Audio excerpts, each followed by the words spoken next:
Paz seja convosco, amém? Estamos no terceiro domingo, estamos falando sobre os mandatos da criação. Os dois primeiros foram uma introdução. Nós começamos a falar sobre o que é esse tema que nós estamos tratando.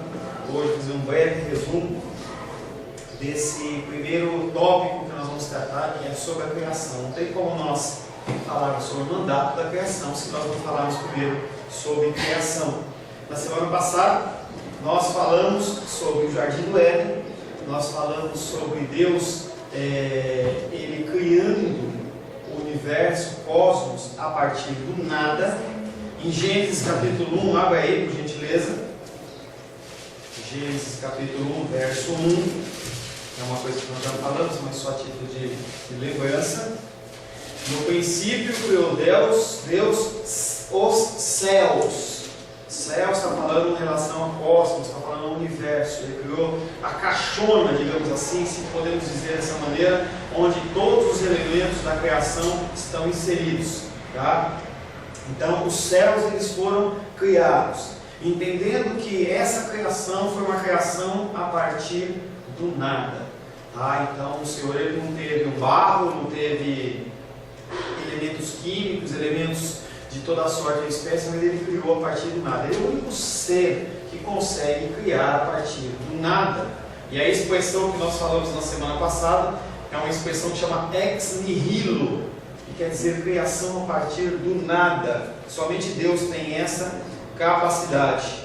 Importante notar que antes de Deus colocar o homem no jardim do Éden, ou o homem ser criado, todas as condições para que ele existisse favoravelmente foram primeiramente preparadas. Então, antes que o homem entrasse, foi colocado água, foi colocado oxigênio, foi colocado todas as condições para que o homem estivesse habitando.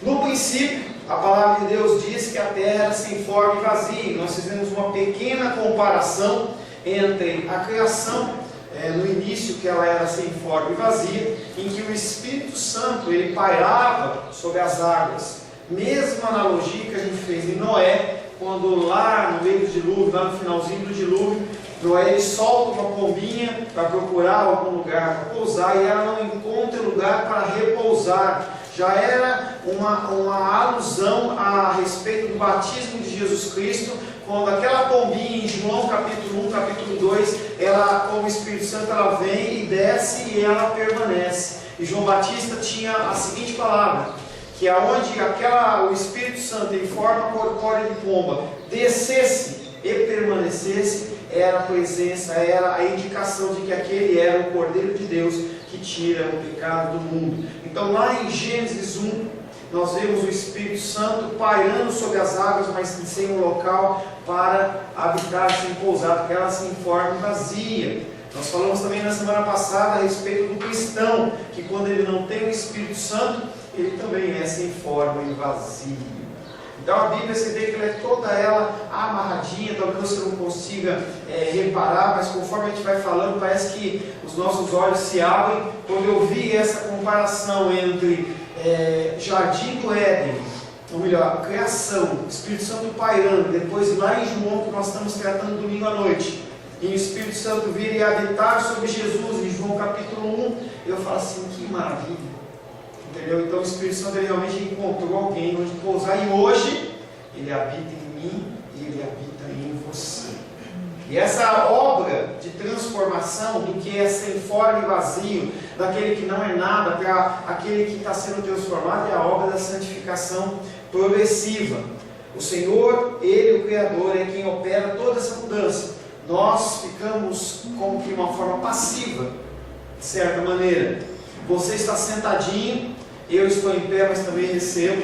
E aí o ensinamento ele é declarado, ele é falado através da sua palavra. Se você não tem o Espírito Santo de Deus, aquele ensinamento ele entra por um ouvido e sai pelo outro e não gera nenhum tipo de transformação.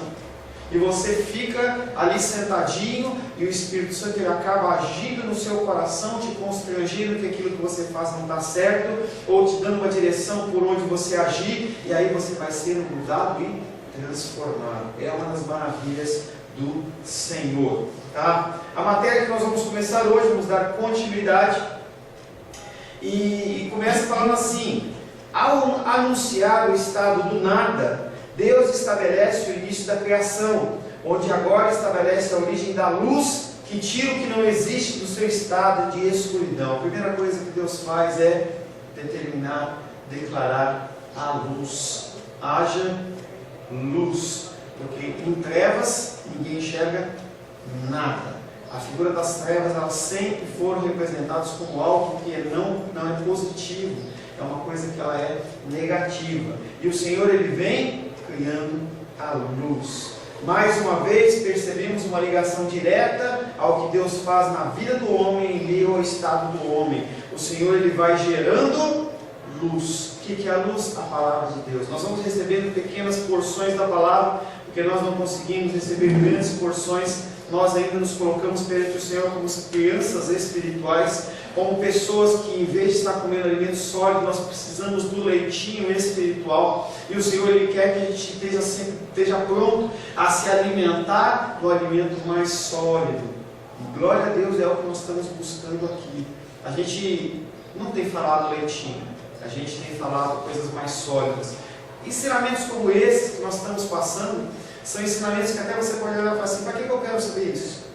Mas aí você vai descobrindo que a função nossa social, ela é uma função no meio de uma sociedade pervertida e perversa, em que nós temos que agir como cristãos na sua totalidade.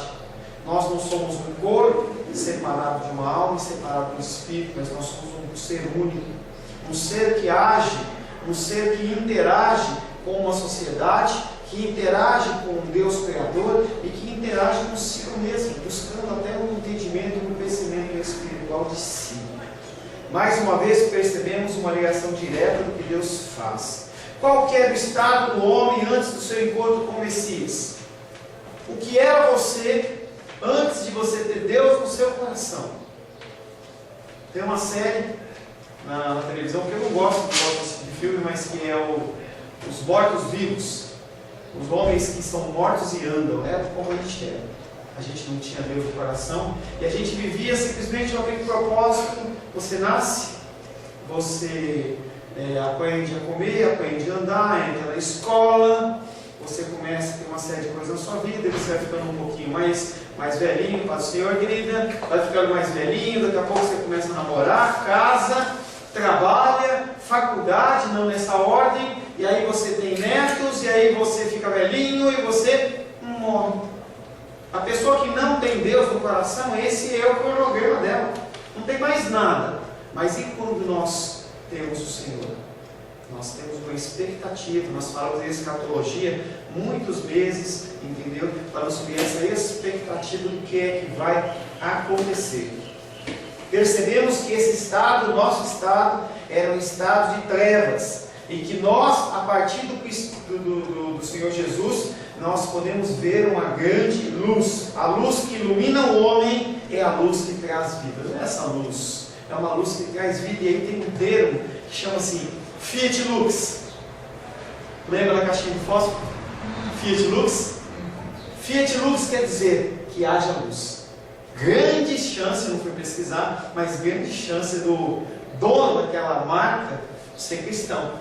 Entendeu? Em que ele faz uma comparação entre Deus no início falando haja luz, Fiat Lux, com a figura de você riscando um fósforo e gerando luz.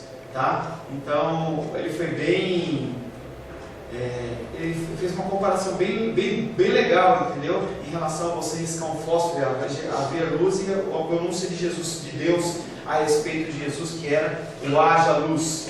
A luz que ilumina o homem é a luz que traz a vida, pois o Fiat Lux é exatamente a ordem dada ao homem no processo primeiro da regeneração com o encontro com Deus. Da mesma maneira que no princípio da criação Deus disse, haja luz, quando você recebe o Espírito Santo de Deus, quando Jesus Cristo veio habitar no teu coração, Ele fala para você, haja luz na sua vida. Você começa a olhar para as coisas de uma maneira diferente.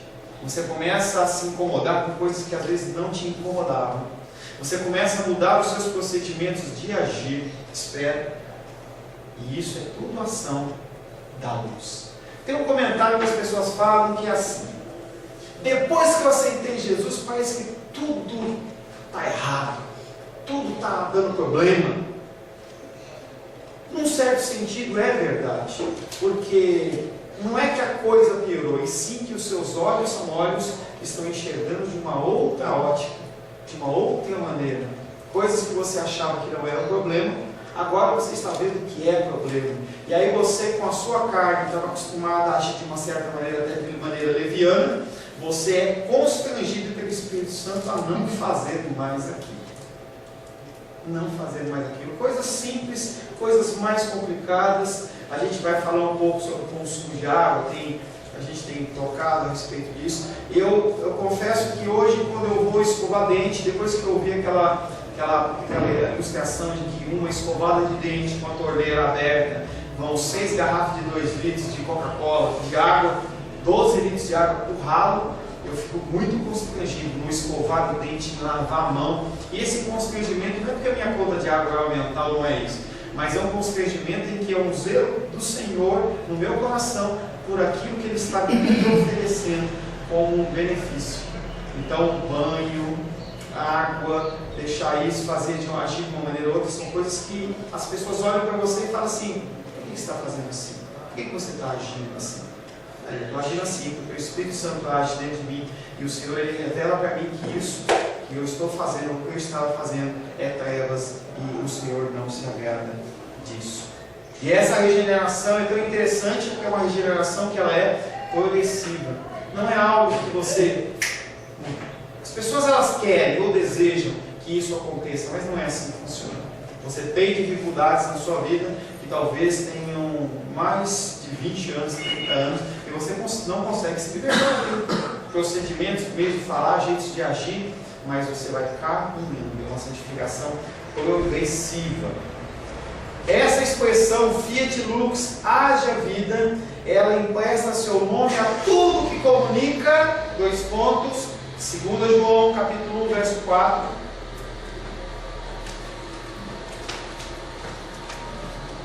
Segunda João, capítulo 1, verso 4.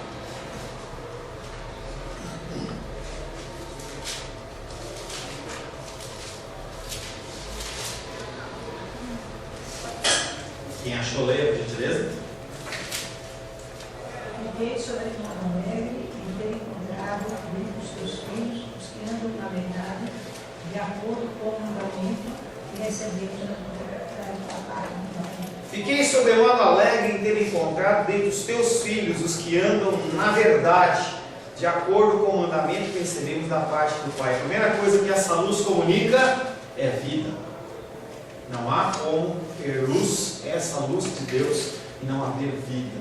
A morte, ela não permanece, ela não prevalece sobre a luz. 2 Coríntios capítulo 4, verso 6. 2 Coríntios, capítulo 4, verso 6.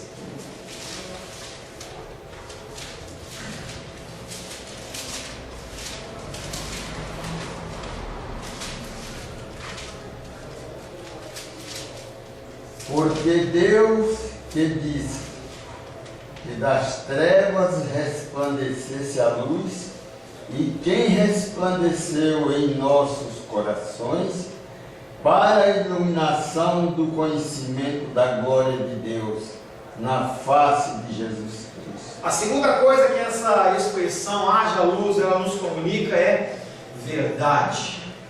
Nada que é mentira, nada que é falso, ele permanece perante essa luz do Senhor. 1 João capítulo 1, verso 4. 1 João capítulo 1, verso 4.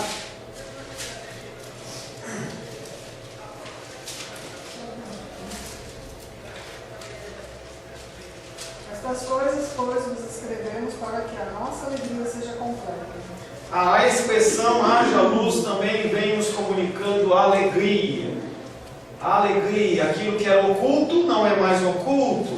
E aí você começa a conhecer, ou você começa a crescer, ou você começa, como essas florzinhas aqui, você começa a desabrochar, e isso gera no teu coração não tristeza, mas gera alegria. 1 João capítulo 1, versos 5, 6 e 7.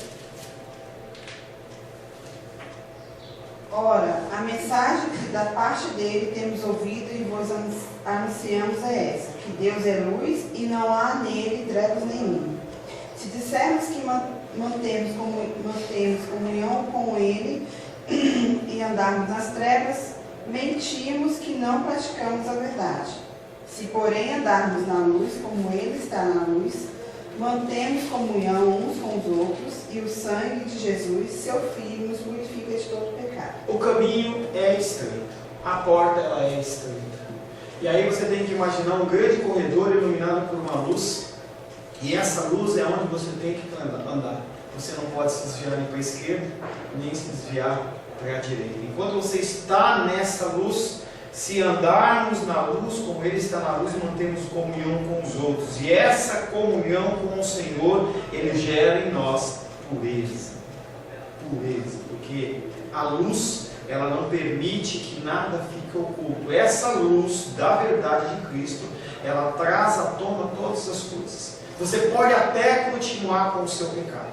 Você pode até continuar com o teu jeito de ser, o teu modo de agir, o seu jeito de falar. Mas a palavra de Deus, ela fica te sinalizando o tempo inteiro que você está em engano.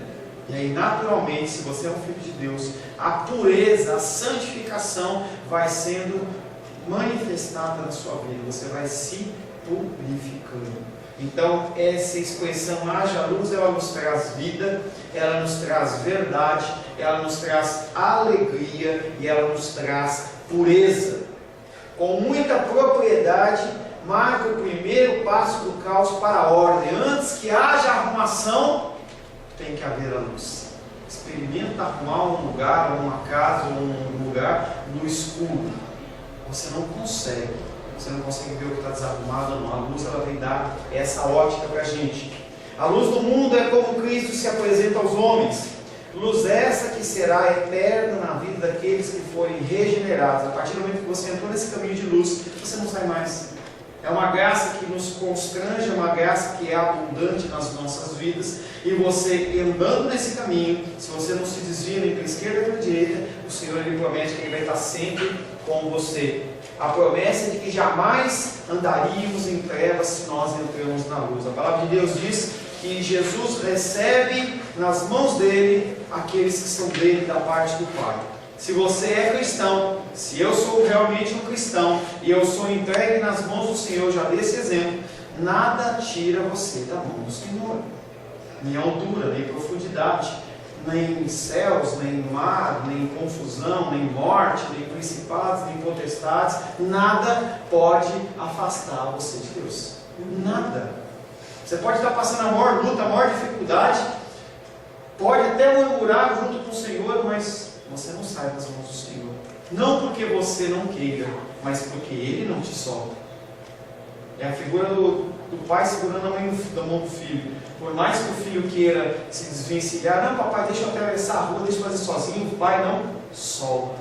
Imagina a mão do nosso Senhor segurando na sua mão, Ele não te solta. Ele é o bom pastor. Ele é aquele que não permite que nada nos falte, Ele cuida de nós. Ele tem uma voz que Ele fala, e as ovelhas que são dele a reconhecem. As ovelhas que não são dele não reconhecem essa voz e não o seguem. Mas aqueles que são dele ouvem a voz dele e o seguem. Eu lembro de ter visto uma ilustração uma vez de que tinha um lago no meio de um vale, e aí de cada encosta de colina descia um pastor com, sei lá, 100 ovelhas, 200 ovelhas cada um. E aí eu sei que aqueles pastores, eles foram todos eles em direção ao lago. E aí quando chega naquele momento lá, todas as ovelhas estão em volta do lago bebendo e mistura tudo. E aí aqueles pastores de ovelhas verdadeiramente começaram a conversar ali, e chega um momento que depois que as ovelhinhas acabaram de beber água, eles têm que retornar com as ovelhas para o seu curral, fim do dia. E eu sei que aqueles pastores, eles começam a falar ou chamar as suas ovelhas, e aí aquele negócio que parecia um caos, tudo misturadinho, as ovelhinhas, elas cada um vão seguindo, ouvindo a voz do seu pastor. É lindo e maravilhoso, e é assim que funciona conosco. A criação, ela revela uma cronologia, ela não acontece ao acaso, de qualquer jeito, não é alguma coisa que aconteceu assim, sem ordem, não, ela acontece com ordem. A cronologia dos propósitos para o homem e sua criação segue uma ordem lógica. Deus primeiro ele cria, depois ele organiza e depois ele ordena, para posteriormente habitar. Irmão Cláudio, Naldinha, Glendinha, seu Sebastião, eles estão lá na casa nova. No momento inicial, eles criaram, no caso, alugaram. Depois eles organizaram. Depois eles ordenaram, para só depois eles começarem a habitar na casa. Fizeram uma estrutura básica, mas então eles habitaram. A mesma coisa o Senhor fez. Primeiro ele criou todo esse mundo, que era sem forma, vazio. Depois ele organizou, depois ele ordenou, para depois ele começar a colocar primeiro os bichinhos, colocar os peixinhos, colocar depois por último o ser humano. Vamos ver um resumão dos 6 dias como foram a criação. No primeiro dia, Deus cria a luz, Fiat Lux, fez separação entre luz e trevas, dando nome para o dia e para a noite, trevas. Segundo dia, Deus ele faz separação entre águas e águas, águas que estavam acima do firmamento e águas que estavam abaixo do firmamento. Terceiro dia, Deus cria a terra seca e os mares. Até então não havia terra seca e mares. A terra passa a produzir ervas de várias espécies e árvores frutíferas. Você vê a sequência. No quarto dia, Deus continua criando, porém essa criação agora faz parte do processo de habitação, pois ele vai retomando a finalidade em cada dia criado até agora, estabelecendo habitantes para cada etapa da criação como segue. Primeiramente, as arvorezinhas, os matinhos, as coisinhas.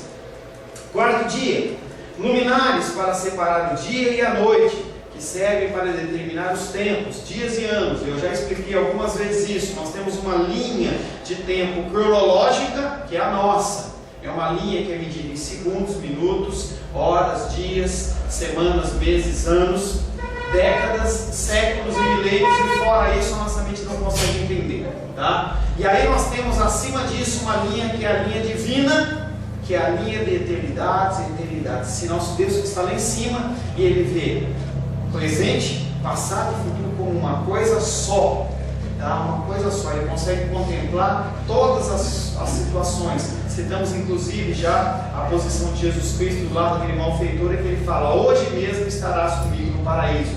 Ele estava falando ali não como homem, mas ele estava falando ali como Deus, que aquele homem estaria assim. E aí a nossa mente ela meio que flagueia em relação a isso, mas dentro do sentido de Deus não existe. Você não está sentado aqui, você não está com calor, não está ar-condicionado ligado, ventilador ligado, nada disso. Nós já estamos com Deus, dentro da linha cronológica de Deus, porque Ele é o Eu Sou, não há presente, passado e futuro. Mas uma linha cronológica está andando aqui embaixo, que é a linha da minha vida e da sua vida, para que chegue um tempo em que nós venhamos a encontrar o Senhor. Falamos bastante sobre isso em escatologia.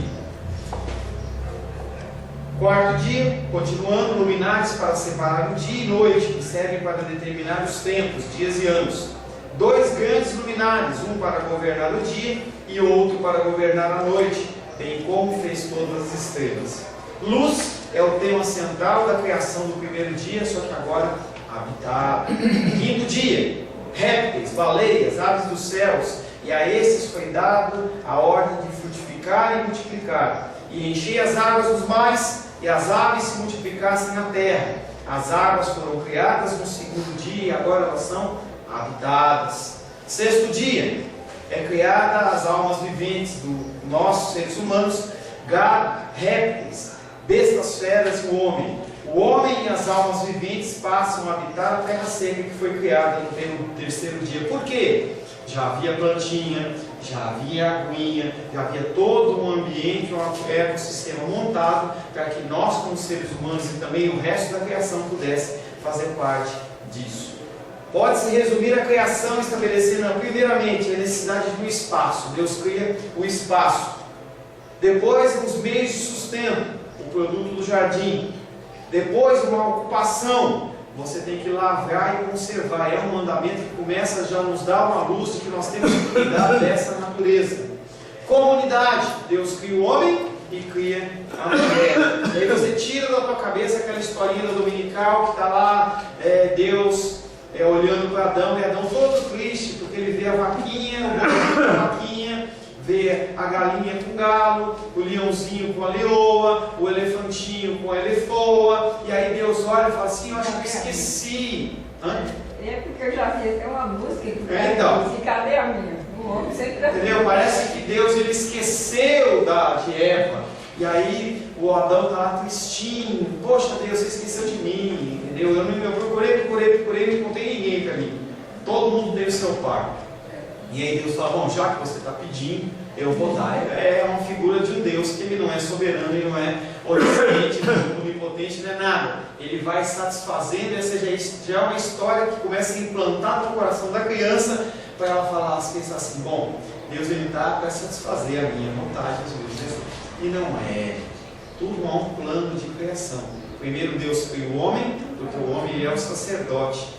Ele é aquele que deve ou deveria cuidar da casa, cuidar, ensinar e tudo mais. E aí ele traz a mulher do seu lado, se tira da sua costela, porque a mulher é aquela que é auxiliadora, ela anda do lado dele.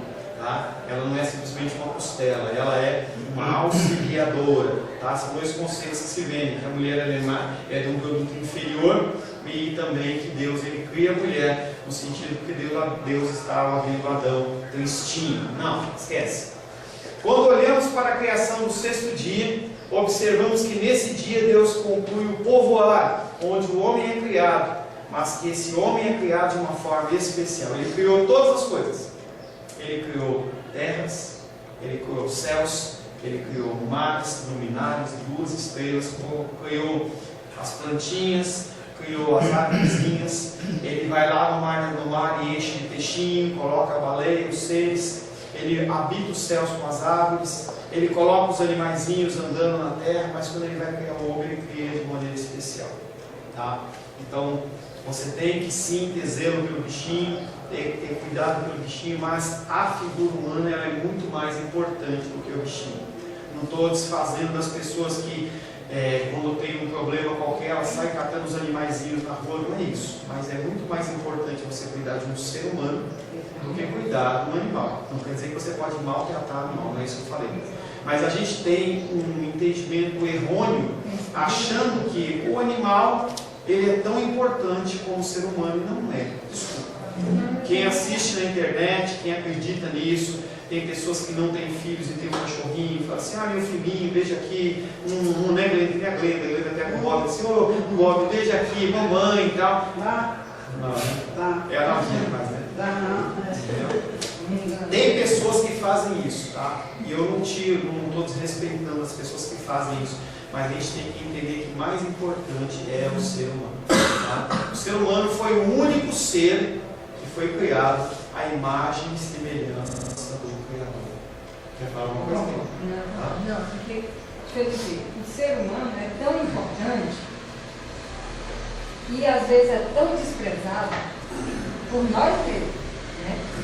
E que se nós soubéssemos dar valor um para o outro, essa sociedade era outra. Então eu vou sempre me lembrar, e sempre falar daquele homem que recebeu um abraço do médico, aquele mendigo de meio de rua que estava sendo. E aí os médicos foram fazer uma ação, vocês lembram disso? Foi faz pouco tempo. E ele falou, eu recebi um abraço, eu agora sou outro homem, eu vou até estudar, minha vida agora mudou, sou um homem diferente. A gente não presta atenção em detalhes, porque a gente fica olhando, quando a gente olha a situação, e faz parte do tema da aula, quando a gente olha a sociedade, a gente meio que se sente de mãos atadas. Porque a gente vê a situação de tantas pessoas passando necessidade, a gente olha para aquele contexto, a gente tem falado bastante em quarta-feira sobre isso. Olhando dos refugiados sírios. A gente olha para a situação daquelas pessoas e a gente fala assim, o que eu posso fazer? E você olha, você se compadece e você não faz nada. Mas o que eu posso fazer? Você pode fazer muito. O que é esse muito? Simplesmente ajudar uma casa de repouso, ajudar uma creche, ajudar alguém que te pede um alimento, Você está fazendo a sua parte. O problema é que quando a gente vê um problema dessa magnitude, que ele sempre existiu e sempre vai existir, você se sente tão impotente que você não move um tijolo. Mas se você mover um tijolo, e eu mover, e o outro mover, e todo mundo mover, talvez a gente não consiga resolver a totalidade, mas uma grande parte de pessoas vão ser salvas. Tem um filme, eu gosto de dar exemplo de filme, porque as pessoas veem filmes e elas conseguem enxergar o quadro. Na Segunda Grande Guerra, na perseguição dos judeus, houveram muitos judeus que eles se compadeciam do sofrimento, muitos alemães, que se compadeciam do sofrimento dos judeus.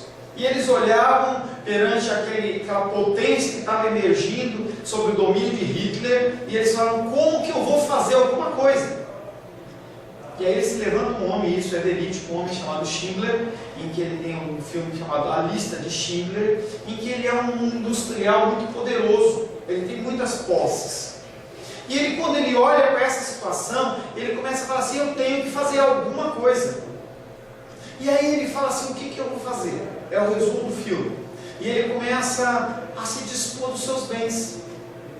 Então ele tem a empresa dele, e ele consegue chegar lá para um comandante e falar assim: olha, eu estou querendo fabricar algumas coisas aqui, e nossos homens, eles estão na guerra. Eu posso utilizar judeus? Claro que pode. Eu sei que aquele homem, ele começa com as suas posses, ele começa a comprar vidas. E ele compra um homem, ele compra uma mulher, ele compra uma criança. Eu sei que ele vai indo. Chega uma hora que está aquele monte de gente lá dentro da empresa dele. E aí, no final das contas, no finalzinho do filme, ele está entrando no carro dele para ir para algum lugar, e ele olha na sua mão, ele vê um anel e ele começa a chorar. E aí o líder ali dos judeus, né, que ajuda ele nessa intermediar esse tipo de coisa, ele fala: por que você está fazendo isso? Ele fala assim: porque eu não presto, porque eu não fiz eu tinha mais coisa que eu podia fazer. Que isso? Você olha aí, tem mais de 150, 200 pessoas que foram salvas através do seu esforço. E ele olha e fala assim: mas esse anel aqui, ele dava para comprar mais 15 vidas. Então mostra a moral do Espírito Santo no coração de um homem, para que ele pudesse se doar. Nós temos muito mais a fazer. Você tem bens materiais, você tem uma palavra de conforto. Eu tenho batido muito nessa tecla. E você ligar para uma pessoa e falar alguma coisa, ou você dar um abraço na pessoa. A demonstração de amor e carinho é o que o Senhor Jesus Cristo nos comissiona no segundo mandamento: amar a Deus sobre todas as coisas e o próximo como a si mesmo. Se você demonstra esse amor, você pode gerar transformação nas vidas. Pastor, olha, ainda falando sobre o homem, aquele homem foi tratado, ele foi curado, o médico cuidou do estado de saúde dele, mas isso não alterou muito para ele. O que alterou para ele foi o abraço que ele recebeu. Porque é isso que eu falo, a gente olha para as situações de uma maneira que você gostaria de pegar uma pessoa que está na rua e comprar uma casa para ela, mas a gente sabe que você não vai comprar uma casa de 300, 400, 500 mil reais para a pessoa, não vai. Mas um bar de crise você pode dar. Um abraço você pode dar. Uma palavra de conforto você pode dar. E é isso que Deus nos chama a fazer. Volto a falar, nós somos chamados a trabalhar em coisas simples. Já citei a água, citei o papelzinho, um abraço, uma demonstração de amor. É isso que Deus espera de mim e de você.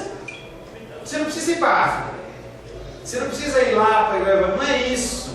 Pensa no teu contexto. O que você pode fazer para mudar essa situação toda? Até uma votação. Daqui a pouco a gente tem eleições de novo. O seu voto tem que ser um voto em que você fala: Senhor, me orienta para que eu vote conforme a sua vontade. É um papelzinho que você coloca lá, ou um botãozinho que você aperta, que também é uma possibilidade de você agir de uma maneira cristã. Gente, nós temos muitas ferramentas e muitas oportunidades de agirmos como cristão. Basta a gente começar a fazer. Deus, Ele conclui a sua criação através da criação do homem e da mulher. E Ele coloca uma coisa especial, que é a sua imagem e a sua semelhança. A expressão imagem conforme a sua semelhança tem como princípio principal estabelecer o que é dado ao homem na sua criação. O que Deus transmite é o seu caráter a este homem criado, que até então é barro sem vida, em que Deus sopra o fôlego de vida nele, e ele é criado à sua imagem e semelhança. O caráter de Deus está dentro do seu coração. É por isso que, aliado à árvore do conhecimento do bem e do mal, tem situações que você não sabe como agir, mas o teu coração está te alertando, não faz, ou faz. É algo que já está inserido dentro do teu coração, que é o caráter do próprio Deus, que impede a gente de fazer uma série de coisas, ou nos leva a fazer uma série de coisas. Tá? Esse caráter de Deus é algo que não são todos que têm, só os filhos. Há uma diferença entre os salvos e os não salvos. Os salvos, eles são filhos. Os que não são salvos, eles são criaturas. Apesar de terem a imagem e semelhança de Deus de uma maneira nebulosa, porque eles ainda não conhecem essa luz, eles têm dentro do seu coração o caráter de Deus, porque todos os seres humanos foram feitos à imagem e semelhança do Criador. Nessa perspectiva, nós observamos que aquilo que chamamos de minha imagem não é minha imagem, sim imagem de Deus. E as pessoas, quando olham para mim e para você, eles têm que ver a imagem de Deus, a palavra de Deus, o comportamento de Deus, a voz de Deus. É isso que nós somos chamados a fazer. Pastor, mas isso é difícil. Não é difícil, que já está dentro do seu coração. É só você permitir que isso venha à tona. Nessa perspectiva, observamos que aquilo que chamamos de minha imagem, na verdade, não é nossa, não é minha, mas é uma imagem de Deus, pois o que temos nos feito foi imputado de Deus quando nos tornamos cristãos. Esse proceder, esse agir, é algo que nos é concedido como uma graça de Deus à nossa vida, ao nosso coração, que gera a nossa mudança.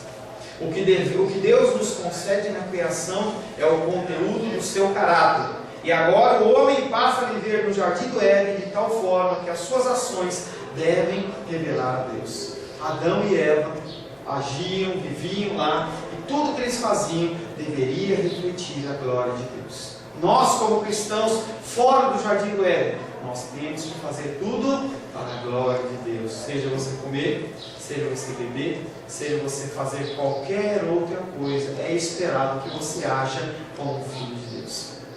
E a gente vê as pessoas com aquela frase que a gente ouve bastante das crianças: não tem nada a ver. Você fala alguma coisa e a pessoa olha para você e fala assim: não tem nada a ver. O jovem fala isso. Não tem nada a ver com o que você está falando. Tem tudo a ver. Tem tudo a ver. Porque a pessoa é constrangida pelo Espírito, no caráter de Deus, e tem tudo a ver. Nós estamos andando dia após dia, nós somos apresentados, são-nos apresentadas situações em que nós podemos refletir a glória de Deus ou não refletir a glória de Deus. O que é esperado de mim e de você? Que nós reflitamos a glória de Deus. Tem um versículo que eu esqueci mesmo, que fala assim, que a natureza, a criação toda, ela geme esperando a manifestação dos filhos de Deus. Os bichinhos, a árvore, o mar, o céu, o oxigênio, esperam a manifestação de nosso Filho de Deus. Cada vez mais eu tenho andado na rua de carro, e às vezes eu olho aqueles carros lá que são movidos a óleo diesel, eu olho que o cara muda de marcha, aquela fumaça. O cara está agindo para a glória de Deus, está poluindo todo o ambiente. Ele não está preocupado com as gerações por vir, ele não está preocupado com o que as pessoas vão respirar, mas ele quer se movimentar. Você manter o seu carro regulado é um ato cristão. Você saber aproveitar os alimentos para que você não desperdice-os é um ato cristão. Mas pastor, não é orar só? Não é só você jejuar, não é você ir na igreja? Não! Coisas como essas são atos cristãos. Você parar uma faixa, você não atravessar um farol vermelho, você não aproveitar alguma coisa, não passar na frente, levar vantagem, atos cristãos. Você vê que a gente fica se preocupando com coisas difíceis, mas as coisas que são simples, que estão ao nosso alcance fazer, a gente não faz. Abrir uma porta para uma pessoa idosa, não sentar no banco do metrô lá, no banco lá que é destinado aos idosos, quando tem um idoso em pé, senão é liberado. Andar na faixa da direita, que é do ônibus, você está dizendo que é do ônibus, você não tem que andar lá. Se é exclusivo, é só para ele. Não parar no lugar e falar assim, eu vou parar aqui só um minutinho. Todos os atos que não são cristãos. Entrar com o seu carro numa vaga de idoso ou de deficiente. Interessante, outro dia eu vi uma propaganda em que a pessoa foi parar e ela parou numa vaga de preferencial, obrigado. E ela parou lá. Foi a pessoa, os artistas lá, e colocaram em cima daquela placa de colado com resíduos, uma placa de proibido estacionar, parar e estacionar, o Ezinho com um X cortado. E o policial ficou só esperando. Quando o cara se aproxima, o cara começa a largar a multa. E aí o cara olha para o policial e fala assim, essa placa estava diferente. Não estava proibido parar e estacionar. Aí o policial fala, é mesmo que estava. Estava a vaga de deficiente, quer dizer que o cara aí olha para ele, quer dizer que aí pode? O cara abaixa a cabeça, recebe a multa e ele vai embora. As pessoas elas acham que devido às necessidades e às suas prioridades você pode infringir a lei. Isso não é um ato cristão. Essa imagem e semelhança não é transferida, não é transmitida para outras criaturas da criação, mas ela é estrita, especificamente entregue ao homem, pois este homem é que deve refletir a sua imagem e semelhança. Nessa perspectiva, observamos que aquilo que é a minha imagem, não é a minha imagem, mas é a imagem de Deus. Quando nós nos preocupamos com a nossa imagem, precisamos saber que a nossa preocupação é, na verdade, o que estão fazendo ou o que não estão fazendo em relação à imagem de Deus. Você não é digno de honra, você não é digno de cuidado, você não é digno de nada. Mas se você cuida da sua imagem, como se estivesse cuidando da imagem de Deus, aí você é uma pessoa legal, uma pessoa que está andando nos caminhos corretos. O que Deus nos concede na criação é o conteúdo pleno do seu caráter. E agora o homem passa a viver no éter de tal forma que todas as suas ações têm que revelar a glória de Deus. E todas são todas mesmo. Quando vivemos nesse mundo, tudo que devemos fazer, tudo que fazemos, deve ter como princípio revelar, manifestar o caráter de Deus. Se você começasse o seu dia orando, já era um bom mandamento.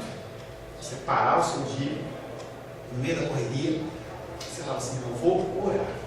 Deus direciona as minhas ações nesse dia. Faça com que eu manifeste a glória do Senhor. Senhor, me constrange. Orações desse tipo. Não, Deus me abençoa, Deus me dá comida. Não é isso, não. Pede para Deus te orientar. E aí, conforme você vai andando no dia a dia, você começa a colocar sempre na frente Deus. Será que eu fizer tal coisa, Deus te agrada? Mas pastor, eu vou perder muito tempo. Não vai. Isso é um exercício que com a prática é que nem direção. Quem dirige sabe. Quando você está no momento inicial, acho que eu falei com a Lurdinha ou com a Jane, não lembro qual das duas que eu falei essa semana. Quando você aprende, está dirigindo, a primeira coisa que você tem é dificuldade, você não consegue coordenar o pedal, entendeu? De embreagem, de freio, de mudar marcha, arranha, você não sabe fazer. Chega um momento em que passa a ser natural. Essas coisas de colocar Deus na frente, se você começa a fazer isso, começa a ficar uma coisa tão natural que você vai fazer automaticamente, você para de perder tempo e você começa a ganhar tempo. As pessoas devem ver em mim, as pessoas devem ver em você Deus. Eles têm que ver em você a imagem do Senhor. O marido deve refletir Deus para a sua esposa, a esposa deve refletir Deus para o seu marido, os pais aos filhos, os filhos aos pais, e principalmente porque dentro da nossa família a gente cuida já demais do próximo. Ao próximo e todos quantos nos servam, nós temos que refletir a glória de Deus. É para isso que você foi criado. E eu já, em algumas pregações, já dei alguns exemplos. Se a panela não servir para fazer comida, joga ela fora. Se o carro ele não serve para te transportar, larga a mão dele. Se a roupa ela não está servindo para te cobrir, te aquecer ou te deixar bonita, ela não serve para nada, você não tem que mantê-la. E por que você acha que você que tem um propósito principal de adorar a Deus pode viver sem glorificar e refletir Ele através das suas ações? Fomos criados em santidade para refletir a imagem de Deus. Pergunta? Amém? Eu quero fazer um comentário. Faça, querido. Nós estamos aqui, nós somos umas pessoas felizes demais. Pessoas? Felizes demais. Amém. Só que nós não estamos dando valor nisso. Isso que está acontecendo aqui hoje, isso é milagre. Não vai pensar que o Paulo é muito bom professor, Com certeza. excelente professor. Olha, a excelência do Senhor paira sobre a sua vida. Glória a Você Deus. distribui conosco aquilo que vem do céu. Glória E a nós Deus. somos privilegiados por estar, porque isso aqui não é uma aulinha de escolinha dominical, batidinha, não. Isso aqui é uma coisa muito grande. Glória a Deus. Se a gente olhar dessa maneira, olhando o que Deus está colocando na nossa cabeça hoje, é grande para nós. Porque nós passamos por cima dessas coisas naturalmente. A gente passa por cima como se fosse um chão. Não dá valor nisso, mas isso é real nas nossas vidas. E cada dia que eu aprendo mais alguma coisa, que eu aprendo a pensar, porque isso aí é Esse é o objetivo. que eu aprendo Nós a pensar. temos que aprender a Eu me pensar. sinto privilegiada demais. E se todas. Eu sou uma pessoa que eu não gosto de perder a escola dominical, porque para mim é prejuízo.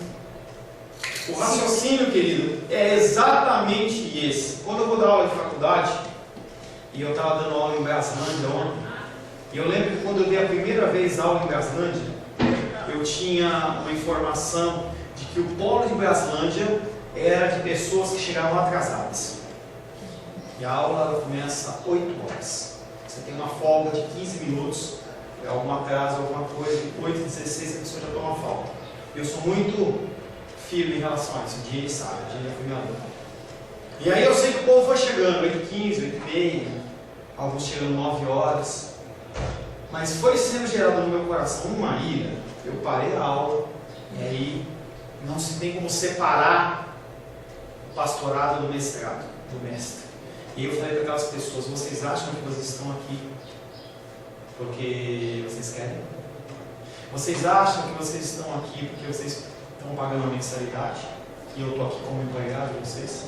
Vocês acham que vocês podem fazer o que vocês querem? Vocês têm que entender que a vida de vocês é regida pelo Senhor, e que vocês estão tendo aqui é um privilégio.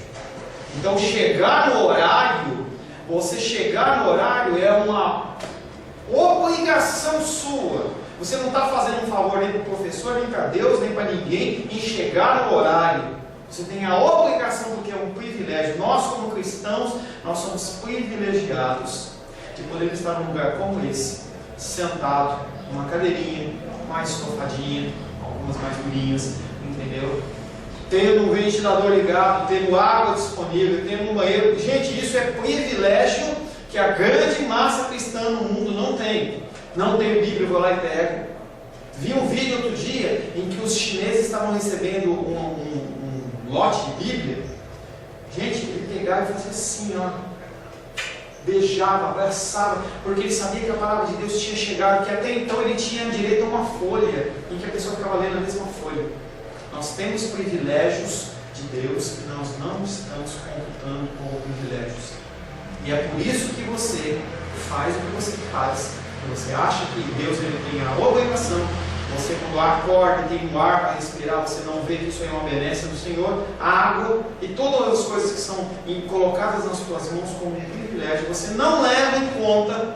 E cuidado, que Deus ele pode tirar um dia. Eu estava falando com não sei quem, eu não sei se era numa sala de aula, em que eu falava assim, domingo passado à noite, eu falava assim: você reclama do seu trabalho, reclama do seu salário. Eu queria que Deus tirasse o seu salário do emprego um dia ou um mês, para você ver como aqueles 1.000, 2.000, 3.000, sei lá quanto você recebe, iria fazer falta para você. Porque aí você para de reclamar. Pessoa que reclama de alimento, pessoa que reclama do trabalho, é falta de gratidão a Deus. Ter um trabalho nos dias de hoje é um privilégio, não é dinheiro, é um privilégio, tá? É uma bênção de Deus. As pessoas falam, esse trabalho é um saco, esse não é um saco, não sei o que e tal, eu ganho pouco, e se não estivesse ganhando nada? Então, as coisas de Deus estão sendo reveladas a nós aqui. Eu fico pensando, quando ele disse, haja luz, ele já traz a luz para nós, essa luz que nos faz. Vai andar no escuro, vai tentar andar no escuro. Deixa eu dizer uma coisa aqui. Quando o médico me operou, que eu achei que ele cortou meu nervo facial, eu olhei para a cara da médica, que estava cuidando de mim depois dele, e falei, eu sinto desprezo por esse médico. Eu sinto desprezo. Eu disse. Vocês podem me condenar, mas eu disse porque é o que eu estava sentindo. Porque eu falei, esse homem foi para uma sala de aula, ele estudou medicina, ele já fez muitos trabalhos dessa natureza, e ele tem o belo prazer de cortar meu nervo óptico, meu nervo facial, dizendo eu que ele tinha cortado. Mas eu me entendi na mesma hora. Quando ela pegou a anatomia, né, botou na minha frente e me mostrou, olha, isso aqui é a glândula que ele tirou, e olha o que é que passa aqui no meio dessa glândula. Os nervos da face passaram no meio da glândula. Quando eu olhei para aquilo, eu disse assim, doutora, agora eu me envergonho de pedir que o médico foi irresponsável, que eu sinto desprezo. Agora eu sinto vergonha, porque ele não podia tirar essa glândula daqui sem mexer nesse nervo. O senhor entende? Na mesma hora eu me retratei, mas eu achei que era um desprezo. Eu fui como uma ovelha negra, uma ovelha muda para o matador. Falei para a doutora lá, eu vim como uma ovelha para o matador, porque ele não me explicou nada. Simplesmente me cortou e cortou meu nervo, dizendo eu, né? Eu estava muito triste, eu estava arrasada, ninguém sabe o que eu passei naquele tempo. Aí, quando ela me mostrou aquilo, que eu entendi que o médico não tinha cortado coisa nenhuma, ele só mexeu para tirar. Como é que ele ia tirar a glândula? Se o nervo estava passando no meio dela. Ele mexeu, né? Mas não tem um lugarzinho dele lá. Aí eu vi que a culpa era minha, me retratei e vim para casa toda feliz. Acabou aquela. Eu estava numa tristeza, porque minha boca estava toda para um lado, para o lado. Eu estava nessa tristeza que não tinha ninguém que me consolasse. Eu só queria ficar quietinha no meu canto lá. Depois que ela me disse, me mostrou a anatomia, olha para você ver o que é a escuridão. Eu não tinha conhecimento, não entendo de medicina. Então é a mesma coisa que está acontecendo aqui. Se nós formos levados para um lugar sem saber para onde estamos indo, o que acontece com a gente é isso. Para onde eu estou indo? O que está acontecendo comigo? Estou sendo levada para quê? É isso. Nós aqui estamos sendo esclarecidos. Deus está nos abrindo os olhos, está nos dando luz do que é as coisas, nossa responsabilidade aqui na Terra e para onde é que nós vamos, mas o que nós temos que fazer para chegar lá também. Não é assim uma coisa, agora tu vem, eu te quero aqui, eu te chamei, tu vem. Não é assim, não é na mala. Ou então diz, fica aí que eu não te quero não. Ele está esclarecendo, é luz, é entendimento para nós. Eu estou me sentindo uma pessoa privilegiada demais por esses estudos. Eu quero lhe dizer que no outro domingo eu não vou estar aqui, porque eu vou estar assistindo um outro estudo que eu vou levar minha sobrinha para participar dele, que é muito importante para ela estar com um espiritismo, voltou para a igreja, e eu tenho que levar ela lá para ela participar daquele estudo que diz respeito a ela.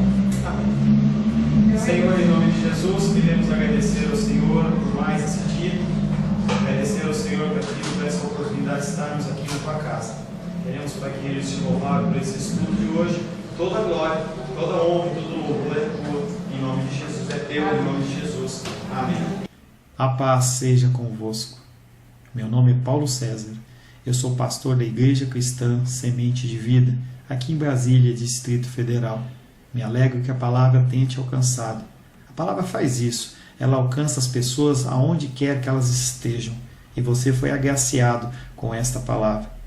Não que eu tenha nada especial a te dizer. A palavra ela é suficiente e ela usa quem ela quer. E eu me alegro por ter sido um canal para poder te abençoar. Mas eu quero te dizer que não basta você ser um ouvinte. Não basta ser uma pessoa que se alegra quando você ouve a palavra de Deus. A vida ela é feita de decisões. Se você está ouvindo essa palavra hoje, eu creio que o Espírito Santo tem um propósito especial com você. Muito mais do que prosperidade, muito mais do que uma cura física, uma cura emocional ou espiritual, Ele quer te alcançar para a vida eterna. Nós investimos nosso tempo, nós investimos as nossas forças em coisas terrenas, mas o Senhor, Ele tem muito mais a oferecer. Ele tem sim para você a cura, Ele tem sim para você a prosperidade, mas Ele tem muito mais que isso. Submeta-se a um Deus que Ele é capaz de mudar e transformar a sua vida por completo. Creio que o Espírito Santo Ele é capaz de tocar o teu coração. Quero pedir que você curve a sua cabeça. Senhor, em nome de Jesus, coloco na tua presença essa vida que ouve esta ministração, que ouve esta palavra. Pai, eu não tenho capacitação nenhuma, mas o teu Espírito Ele é capaz sim de tocar nesta vida, gerar nela mudança, transformação, arrependimento, e que ela possa simplesmente bater no peito, convencendo-se que é pecadora e que precisa de um Deus salvador. Não há um caminho a ti, meu Deus, que não seja através de Cristo. E eu lhe peço, Pai querido, que você alcance essa vida e ele possa sim tomar uma decisão pessoal pelo Senhor, em nome de Jesus. Amém.